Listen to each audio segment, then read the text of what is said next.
Hello lovely people, welcome back to my channel. I'm so glad that you're here. Thank you for joining me today. Don't forget to hit that subscribe button. Today's video is going to be a Folk of the Air reading vlog. I'm basically going to be reading the entire trilogy, the Cruel Prince trilogy, because I've never read it, which is kind of crazy to say because I feel like it's the most popular fantasy book series on Book Talk, or one of the most. It is just genuinely so well known and well loved. I've seen mixed opinions but mainly good things about it. I understand that it is a more politics heavy, politics based fantasy trilogy with a small smidgen subplot of romance. I know it's just a subplot. I feel like that's the biggest debate about this book series, is people go into it thinking it's a romance when really it is not meant to be a romance. So I'm going in not expecting too much. Here are the books. I'm so excited to read these. So how I'm going to do this is I'm going to basically do a spoiler-free reading vlog of The Cruel Prince. I'm going to do a spoiler-free vlog of this one because it is the first book in the series. So obviously, you know, if you've not read it either, then you can go in and you can read this one and just see kind of like my thoughts and feelings on it, and then go and read it on your own and make your own opinions.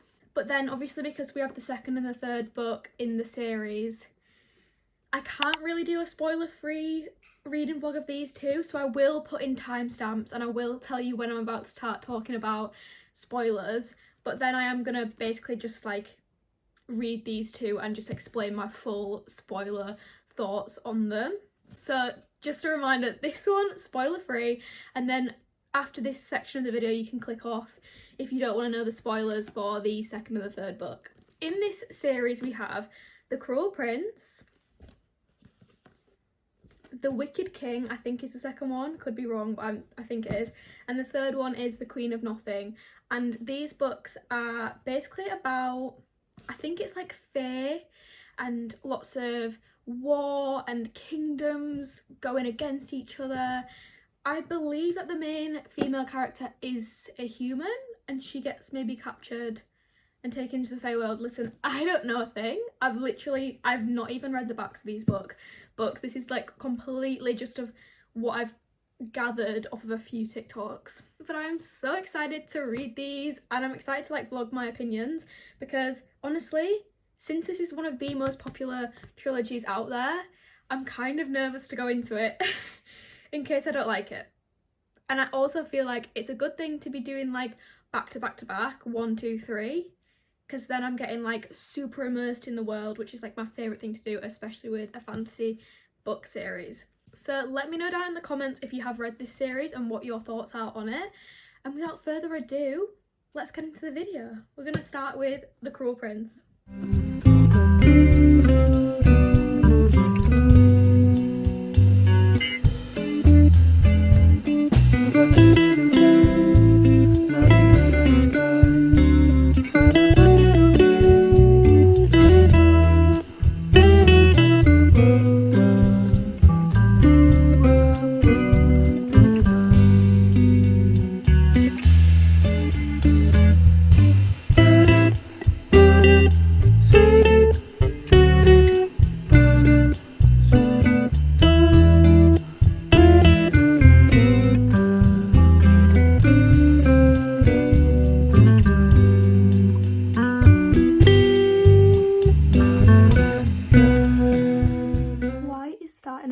So fun, like starting a new book.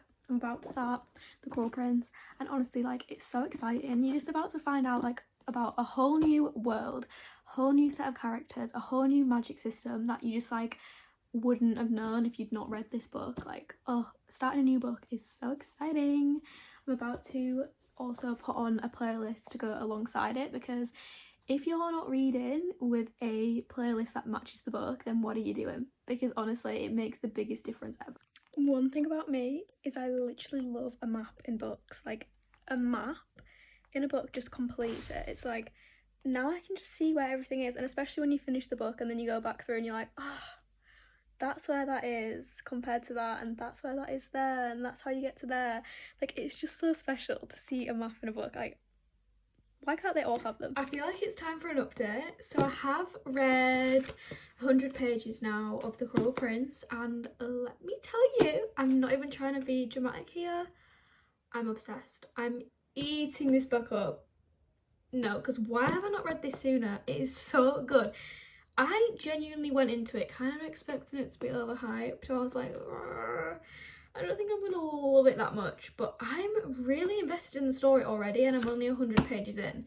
I think that the way it's written is so like interesting, because it's kind of like very descriptive writing, like very flowery type of writing, because obviously like it's fae, they're set in fairylands, and there's like all of the different kinds of like magic systems and all that kind of thing, so it has to be descriptive. But I felt like it was going to be like kind of boring because of that, but I'm loving it. Like, I feel like there's so much to say right now. I'm like, what do I say first? In terms of like the romance, I can see obviously who it's meant to be between, but yeah, definitely like when people tell you this is enemies to lovers, this is enemies to lovers.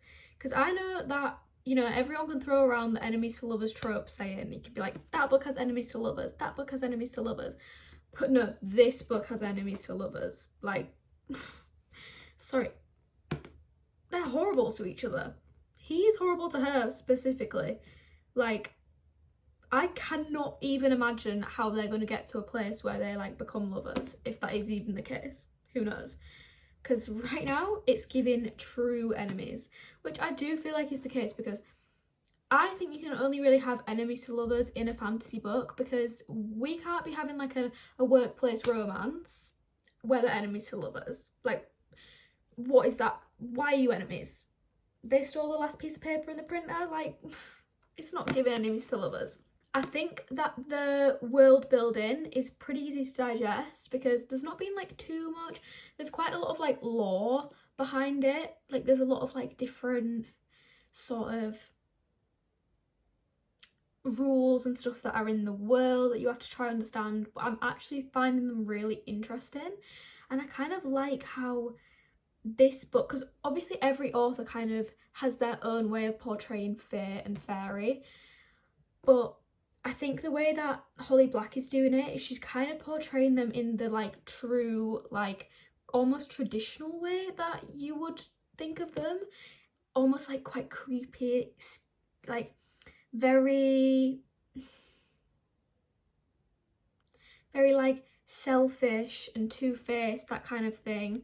That is how she's portraying them to be, very kind of out for themselves, which compared to Akatar, because obviously that's fae as well, I feel like that's not as in the forefront as The Cruel Prince. Like in Akatar, you kind of forget that fae are meant to be like cruel, and they kind of care about themselves a lot.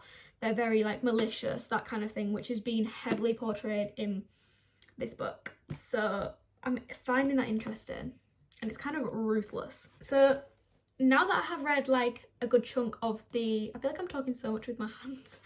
Now that I've read a good chunk of the book, I'm kind of past the introduction phase, and I'll just tell you briefly what the book is about now that I know.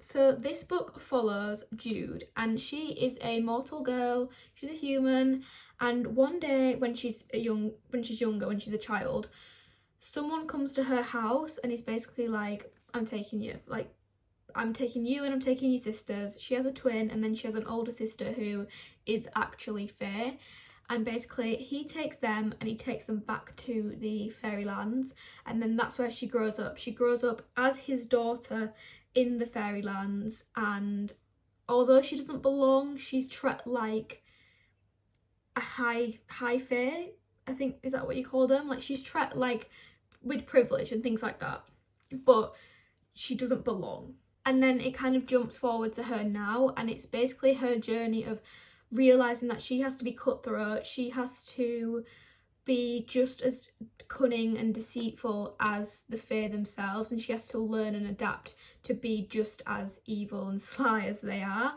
just to kind of like be on their level. So in terms of like a grand overall plot, I don't really know where it's going to go at this point, because at the moment it kind of just feels like we're just getting introductions to the characters, and I'm not really seeing where the overshadowing plot is going to be. You know, like in a fantasy book there's always kind of like the thing that they're trying to do, they're trying to like strive for. I'm not seeing that right now, and I don't really know if we're going to even get that in book one. But I'll keep you posted. Obviously, no spoilers for book one, no spoilers over here. But so far, I just thought I'd just let you know that I'm enjoying it so much. I am now 200 pages in, so I'm like halfway through, and I feel like the story's starting to pick up at this point. Like, we're starting to get the actual plot and where things are going to go. I feel like I know what the overarching theme and plot of the book is going to be now, which at first I was like, I don't really know. I'm really enjoying it. I'm loving how like everything is set out. I'm loving the way that things are described. It feels very whimsical and storybook like. It almost feels like the storybooks that you would read as a kid, but ramped up and like with loads more like crazy stuff happening. I'm actually enjoying the more kind of like fairy side of fantasy. I think it's really interesting, and they are ruthless. Everything they do is for themselves, and I just think they're kind of creepy in a way, like how they can't lie. I feel like that's a really interesting point, and just they're really cutthroat. In terms of the romance, I'm enjoying that it is a subplot, because it's making me like take a step back and really appreciate the world. Like is it Elfham? I think that's what it's called. Like, I'm really appreciating that, because I'm not focusing on just the romance. And the crumbs, the very minute crumbs that we get of Jude and Carden, I'm eating them up breakfast, lunch and dinner. I am loving the crumbs that we're getting of their romance, because it is very much crumbs. Please beware of that if you're going to go into this series. I don't know if it's going to like pick up the more we go on, but at the moment we're getting like virtually nothing.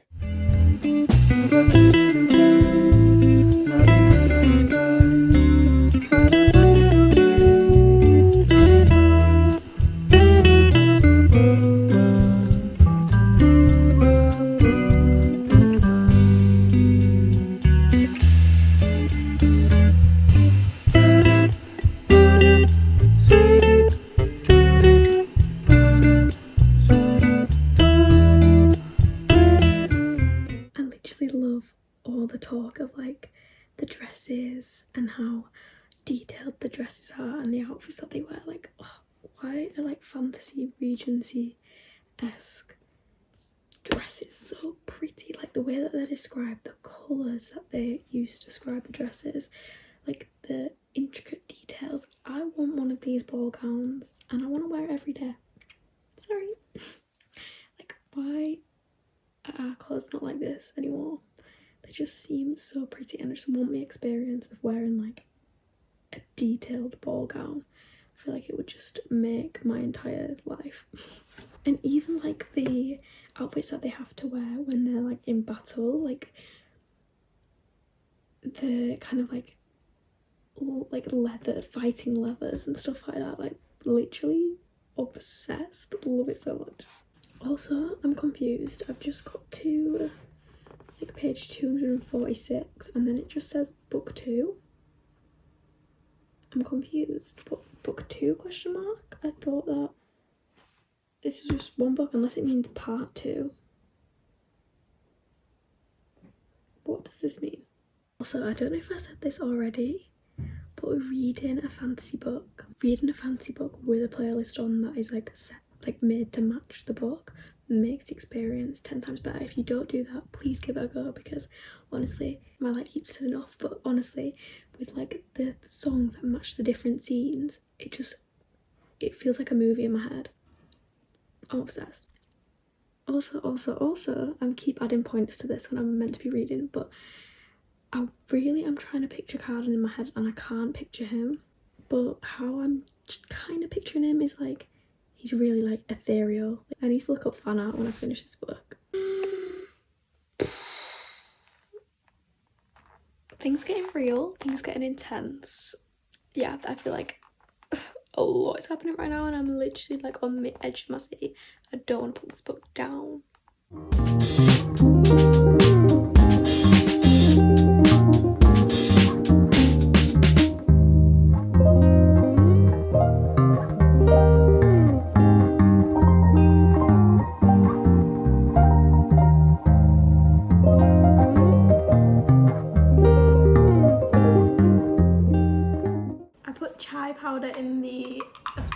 shop to kind of make it a bit more cinnamony, because I'm already, physically I'm in summer, mentally I'm in autumn. Do you agree, Elle? What? Physically, I'm in summer. What? Physically, I'm in summer. But I'm in autumn, yeah. Mentally, I'm in autumn. I need it to be autumn, seriously.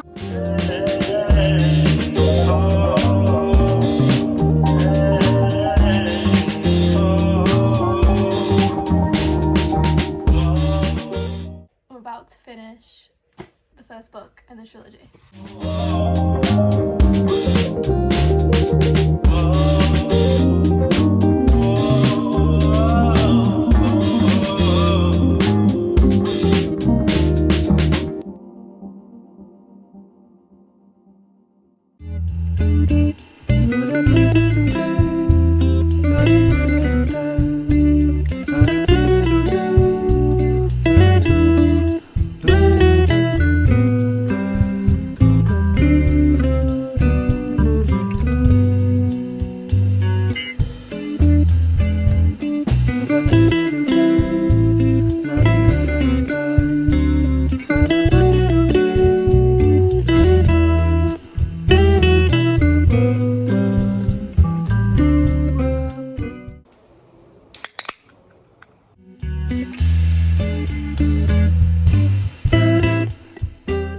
I have finished The Cruel Prince and I'm gonna rate it a 4 stars.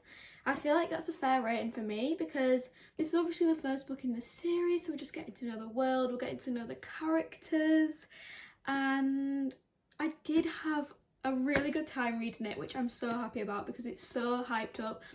And sometimes I feel like with hyped up books, it's one of them, it's like, oh, is it overhyped? Are people just like jumping on the bandwagon, or is it actually really good? And for me, I think that this deserves all the hype because it was a really great book and I'm so glad that I finally read it. But like I said, 4 stars just because I didn't quite get that 5-star feeling.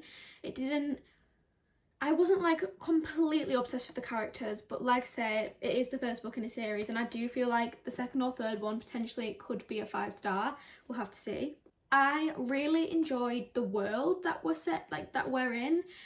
I enjoyed the setting. I like how everything's really descriptive and all the dresses are described really nicely. I like that it's kind of got that like old Regency fantasy-esque element tied into it, and then also it's cool that you imagine the world that they live in, but then it keeps referring to the fact that the mortal world, like the human world, is literally just on the other side of the border. So it's like they're living in this little world that's just completely different to the human world, literally just on the other side of the border. And I really like that element. I also like the element of the twins. Our main character, Jude, actually does have a twin, Taryn, and I never know how to like pronounce the names properly. I feel like everyone in their brain when they're reading pronounces names just differently to each other, but I just pronounced it in my head Taryn. Maybe it's Taryn. Yeah.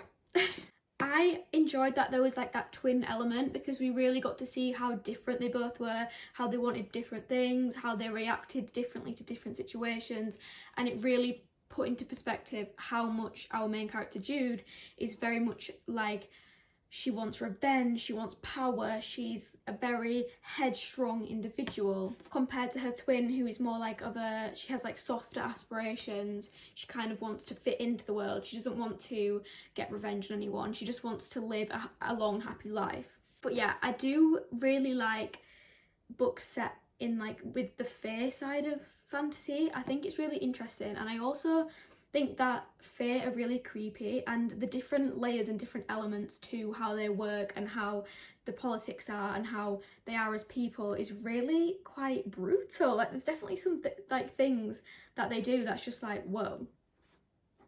I think that this is one of those books as well because it is classed as YA, but I do think that it doesn't really read like a YA because I have read like a couple books before that are classed as YA and they definitely read as that, and you can really tell that they are YA. And you'll know what I mean by that. If you know, you know. But sometimes they are literally written so kind of childishly and immature in a way, which obviously they are directed towards young adults. But yeah, this one didn't really read like that. It read just like a regular adult fantasy.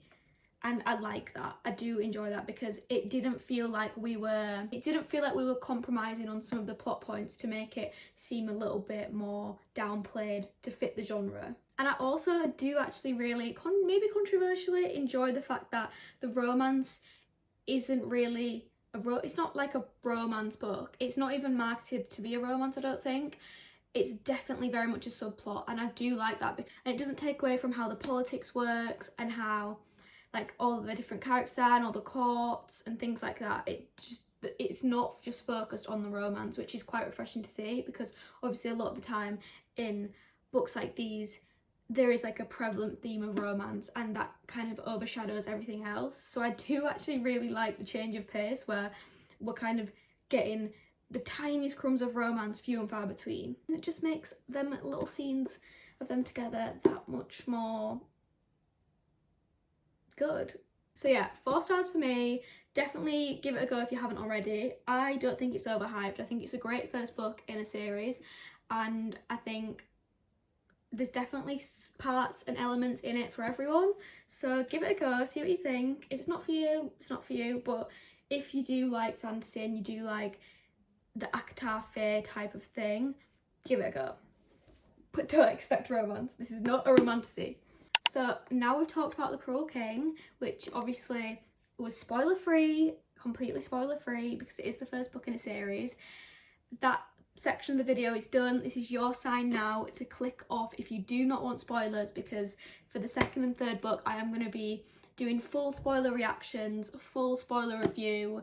I'm going to be talking about different parts of the book that are happening in depth. I'm not going to hold back. There's going to be no spoiler free in this next section of the video. This is your last chance to click off. If you don't want spoilers for the second and third book, then click off, it's fine. I'll see you in the next one. Thank you for watching the first part, and come back when you've read the second and third one. But I will be doing this next section as full spoiler. So last chance, click off if you don't want spoilers. I don't want to ruin it for you. This is your choice. If you don't care about spoilers, by all means stay, have a good time. But if you don't want to know and you've not read the second and third book in the series, then I highly recommend to click off now. Okay, now that everyone who has already read these books or doesn't care about spoilers are here, I'm going to talk about what I've thought to the first 100 pages of The Wicked King. I have only read 100 pages. By the way, I love bookmarks like this, like the little tassel, it's so satisfying. And so far, this one has gotten off to much more of like a crazy start. I feel like we've got more stuff happening, we're seeing more personality to the characters. We're definitely getting that our main female character is wanting power, and I will say, like, she is wanting that power. She knows in her head that she wants to be high up there, she wants to be in charge of loads of people, and she's going to get it, and I love that for her. But let me tell you, I am so stressed because there is so many like promises she's made and bargains, and it's obviously the land of fate and they do not take that lightly. So I'm kind of like, each one she makes, I'm like, oh, like I'm stressed for you right now, because I feel like she has a lot riding on her shoulders, and I hope that it all works out, because yeah. But she's also doing like a great job of being, is it like the Seneschal? Sectional? You know what I mean, like the king's right hand type of thing. I feel like she's doing a great job of that, and I really love that for her, that she is going after what she wants. I'm also really loving the kind of like dynamic between Cardan and Jude. I feel like they both just do secretly like each other, but they're not telling each other, obviously. And I like how like you get the glimpses of him, and you know when it talks about his expressions and stuff, and you see like the glint in his eye, and you just know that he loves her, or maybe not loves but likes at this point. I love that. But yeah, so far, first impressions of the second book, it's a lot more ramped up, there's a lot more going on, and I feel like in this one, even though it's shorter, we're going to get like so much going on. In terms of people that I'm a bit suspicious of in the plot right now, I'm suspicious of her twin. I feel like her twin is not giving me trustworthy vibes. I feel like her and Locke not my fave. I do feel like the twin Taryn she's like I don't think she would do anything intentionally, but I think because of what she did with Locke and that kind of thing, I don't trust her. I feel like she's just not got the right loyalties at the moment. And also Maddox, her dad, I don't really like him either. I feel like he's quite condescending, and I feel like he just wants power and he will go after it and he will get it if he wants it. I'm gonna read some more. I'll keep updating of what I think, and yeah. The romance is romancing. The romance is romancing. If you know, you know. It's finally happening. I'm trying not to cling on to the romance scenes too much because I know that's not the point, but I can't help it. I love them together. Also, I love the Bomb and the Roach. I really hope that they like get to be together. The fact that they both love each other, but neither of them knows. No, please. And they've literally known each other for so long, right? If they don't end up together by book 3, I'm suing, because that is not fair. They deserve a happy ending too. Can I just say as well, I feel like with these books, I seem to be reading them a lot slower than I would another book. Like, even though they're really short, like usually I feel like it would take me half the time it does to read like 50 pages than what it does with these books, and I feel like it's because you get a lot of politics and you get a lot of info, and sometimes I have to like go back and read a sentence just to like sink in because I don't want to miss like any crucial information. So it does take me like a lot longer to read these books. Let me know if you had that as well, but you know what I mean, like I feel like even though they're shorter, there's so much information in them, I just don't want to miss any, and the way that it's written is quite like in-depth and descriptive. So it does take me a lot longer, but regardless, I don't care, I love it. Ignore my appearance right now, I'm not slaying. But oh my god, let me tell you, if I was in Jude's position and all this stuff was happening to me, I would be out of there. I'd be like, see ya. I'd be on the next horse out of there. I'd just go back to the human world, I know I would. Like, it's like next thing, next thing, next thing. She cannot catch a break. That's just not for me. Like, she is so strong. She's such a strong female character, and I love that for her. But girl, I can't believe Ghost was the one who was betraying her as well. I did not see that coming. I did not expect him to betray her. I can't. It's getting intense. It's getting very intense. I finished the second book. Or did the second book finish me? Yeah, I'm not sure, because this book, whoa, it literally started off like quite intense, a bit slower in the middle, then it started getting more intense, and then the ending literally blindsided me. Like, I did not expect that ending whatsoever, and I literally gasped. Like, I was sat on the sofa next to my mum and I was like, I need someone to discuss it with. Like, I literally closed the book and I was like, that was so good. And she was like, okay. Love that for you. So I want to talk about like some of my thoughts throughout the book. First of all, did I not predict that Taryn was going to betray Jude? Like, seriously, don't know how you could do that to your twin, and she kind of annoys me as a character. I feel like she's very weak-willed, if that's a word. Like, she's very easily persuaded, maybe. And when it got to that bit with the earring situation, because the earrings obviously make you look lovelier, and Taryn, she pretended to be Jude and she had those earrings on, it said, and I was like, the reason that Carden didn't know it was not Jude was because she was wearing the earrings, which made her look lovelier, and as they're twins, Carden thinks that Jude is the lovelier twin, like lovelier looking twin, the more beautiful one, the more like he loves her more, so he just saw her, and because she looked more enhanced and her beauty was enhanced, he instantly thought that she was Jude because of the earrings that she was wearing. If you get what I mean, like if you get what I'm saying, then if you know, you know. But that was my little theory about that bit, and that does show that he does love her. And then she becomes queen. They get married. Like, I'm like, are they actually married then or not? Because it was only like them exchanging vows, no one else was there. So I'm like, is that a real marriage? I'm not sure. Was he just tricking her? but she is like queen, and then he just exiles her after his like tie to her where she can command him is gone. He just exiles her back to the human world, and I was like no, I did not expect this whatsoever, and I literally couldn't believe it. And then everyone's laughing at her because she's saying like she's queen of the fairy, which I'm like, did he make that up and that's not really a real position? Maybe I'm wrong there, I don't know. Seriously, this book, I'm gonna give it a 4.5 stars. I feel like that's good. It was definitely better than the first one because we got way more, we know more about the characters, we got way more action. I would say this book is a lot more action filled than the first one. That's how I would describe it.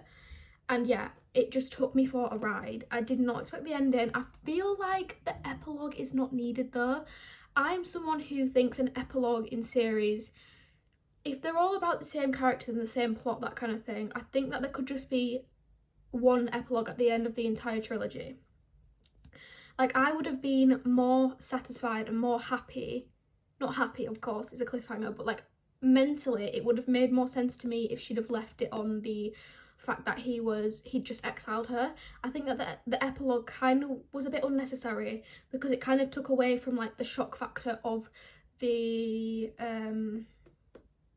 like ending and what he did and what happened. I feel like if we'd have gone straight into like from that and then you could go straight into the third book, it would have been a lot more shock factor and you would have been kind of more like on the edge of your seat.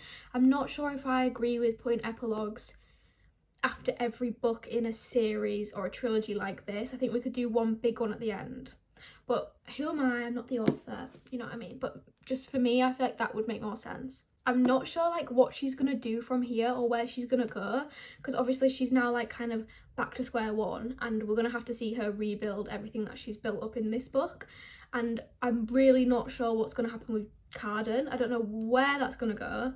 I don't know how they're gonna like get back to each other. If I was her, I'd be so annoyed. So I don't know how she's gonna forgive him for what he's done. I don't know how she's gonna get back to the fairy lands. I don't know what's gonna happen and I'm really interested to find out. And it's just one of those where like I so trusting of Carden. I thought, oh my god, he's changed, like this is the new him, love that. And then he just didn't change, like he was back to his old ways of like how he was in book one, and I couldn't believe it. But I know that Jude is such a strong female main character, so I'm interested to see like how she goes about this and where we go from here. So I'm going to read the third book, can't wait, and I'll keep giving my thoughts and feelings on the finale.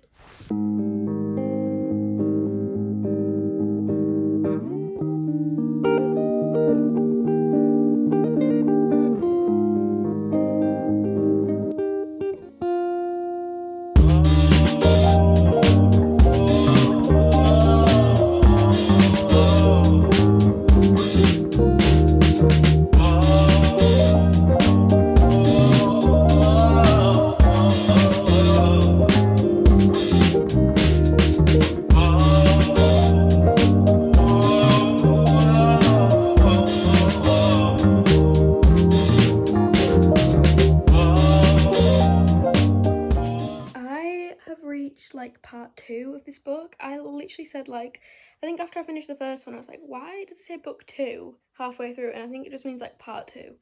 So I'm up to that bit. Literally don't know who to trust. I feel like everyone has a different motive. Like, who do we even know how to trust? Like, even the people that I feel like wouldn't betray Jude, I'm like, oh, maybe you would though. Maybe you would, because I just don't know anymore. This book definitely has like way more like politics. This is probably out of all three the most politics heavy, and it's also like the one that talks the most about like war and preparing to fight in the war and the divides between the different courts and all that kind of thing. And I would say also this one has like the most betrayal in it and all that kind of thing. So yeah, beware of that. This one is definitely the most war based and like politics heavy, but regardless I am still really enjoying it. It just is like a bit more intense and a bit more confusing to read because you have to like remember all the different alliances and that kind of thing. I love that they're like the Fae are fascinated with really boring human things, and Taryn is explaining what a slush is to Carden and like and jelly worms. gummy worms, whatever. Meanwhile, they are literally magical. Oh my god, this quote. "It's you I love," he says. "I spent much of my life guarding my heart.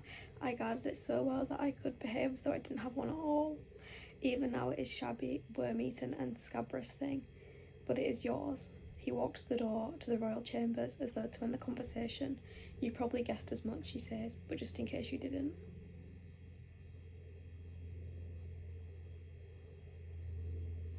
And then he leaves. He walks out the room before she can respond. The roach has just told the bomb that he loves her. Oh my god, that is literally like my heart made. That's what I said from the start that I wanted. I'm so happy. I have now officially finished the entire Folk of the Air trilogy. I've just finished Queen of Nothing, and I'm gonna rate this one a solid, like a solid 4-star. I think it was a good 4-star, but I preferred the second book to this book because this one was very, very like war heavy, very politics heavy, and yeah, I feel like that was more what this one was focused on, because obviously we had to reach a finale, we had to solve everything, that kind of thing. So yeah, it was definitely a good ending though. I feel like everything was wrapped up really well. We got like a solid ending, everything was wrapped up. It just wasn't like my favourite book ever, that kind of thing, but I did enjoy it nonetheless. I felt like it was on par with the first book, but that second book, there was just something in it that had me gasping. I loved all the characters, I loved everything that was going on. I didn't want to put it down, so that second book for me just stays on top. But this book, yeah, it was good. I felt like there was lots of betrayal in this. It's a very gritty fantasy series. Like, I would say that there's always stuff going on, there's always stuff going wrong, and yeah, we just kind of get like, you don't know who to trust, there's lots of betrayal, there's lots of war, there's lots of courts going against each other, everyone wants to be the king or the queen. Like, there's so much to the story, which I really enjoy. And yeah, I definitely wouldn't ever listen to anyone who says that this is a fantasy romance, because it is definitely not. We get barely any romance, but I do actually quite enjoy that in this series, because it feels like we're not taken away from the plot, and the little crumbs that you do get of the romance you appreciate much more because you're not getting as many. So I don't think that's an issue. So I don't really think that's an issue for me. Also, I will say, can we normalise fantasy books being this long? Because sometimes you just do fancy a fantasy book, but you don't fancy the amount of pages that come with that. Because let's be honest, the typical fantasy book is like 400 pages plus, typically around like 600 pages, and that to a lot of people is a little bit daunting, and it's a little bit time consuming. And when you crave a fantasy, you don't really always want to read like that much on fantasy. But with these books, like, none of them were over 400 pages, and I loved that, because it felt like we was just cutting out all of the filler. We never had a time where it felt like it was super slow, and we never had a time where it felt like we was just writing for the sake of writing and just adding little bits of filler in. It didn't feel like that. It felt like we was always straight to the point, going from thing to thing to thing, and everything was crucial to the ending, and everything was crucial to the plot, that kind of thing. So I really enjoyed that.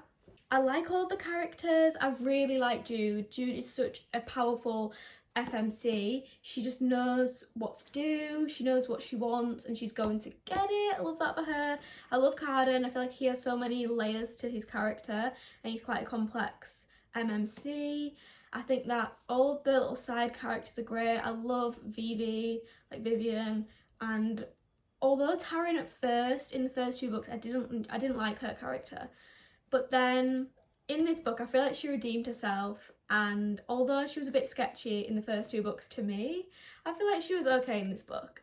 I also, little shout out here for the Bomb and the Roach. Love them so much. Like, they are such good side characters, and I'm so glad that they got a happy ending. Like, literally made my heart. And yeah, so I am so glad to have read this series. Just a little recap, we rated this one a 4-star. I felt like this one was a great first book in the series, and it really portrays like such a gritty fae fantasy, and I do enjoy that. And then we rated The Wicked King a 4.5 star.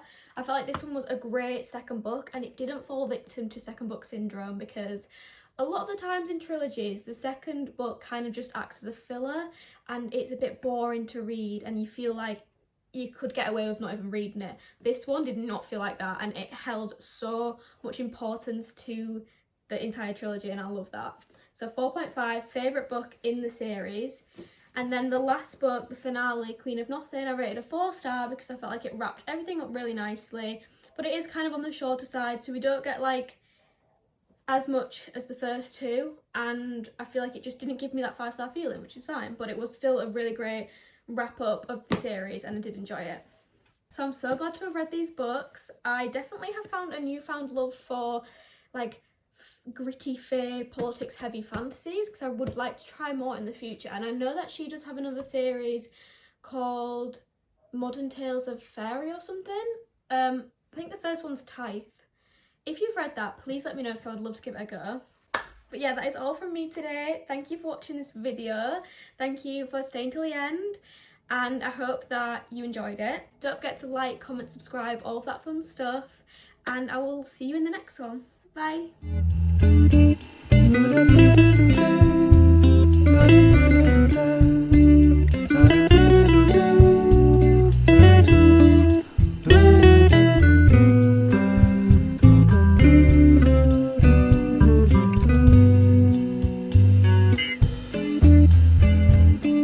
Do